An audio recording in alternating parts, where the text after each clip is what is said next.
নমস্কার বন্ধুরা, অবাগী রান্নাঘরে সকলকে স্বাগতম। আজকে দেখাবো আলু দিয়ে লাউ শাক ভাজি। আমি প্রথমে লাউ শাকগুলো এভাবে পলি করে নিয়েছি।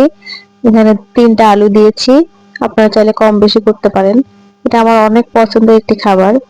তো এগুলো আমি পলি করে নিয়ে ভালোভাবে ধুয়ে নিয়েছি। এবার এগুলোকে সেদ্ধ করে নেব। এখানে আমি পরিমাণ মতো লবণ দিয়েছি, দিয়ে দিলাম পেঁয়াজ কুচি, মরিচ কুচি। এবার এটাকে ভালোভাবে সেদ্ধ করে নেব। পেঁয়াজ মরিচগুলো আগে দিলাম যাতে ভালোভাবে সেদ্ধ হয়ে যায়। তবে একটা ঢাকনা নেড়েচে ঢাকনা দিয়ে ঢেকে দিব। শাকে আলাদা করে কোনো জল দিতে হয় না, এখানে শাকের জলে বের হয়। তো এবার আমি ঢাকনা উঠিয়ে দেখবো সেদ্ধ হয়েছে কিনা। তখন আমার এটা সেদ্ধ হয়ে গেছে। এখন আমি এটা নামিয়ে জল ঝরে নেব। এরপর চুলায় একটা কড়াই বসিয়ে তেলের পরিমাণটা বেশি দিতে হবে। শাকে সবসময় তেলটা বেশি দিতে হয়। তো আমি এখানে তেল গরম করে একটা রসুন থেতো করে দিলাম, আর দিয়ে দিলাম 1 চামচ জিরা ও 1 চামচ হলুদ।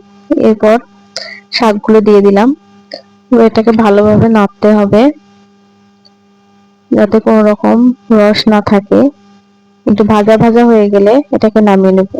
আপনারা চাইলেই এই রেসিপিটি বাড়িতে ট্রাই করে দেখতে পারেন। আর আমার এই রেসিপিটি কেমন লাগলো অবশ্যই কমেন্ট করে জানাবেন।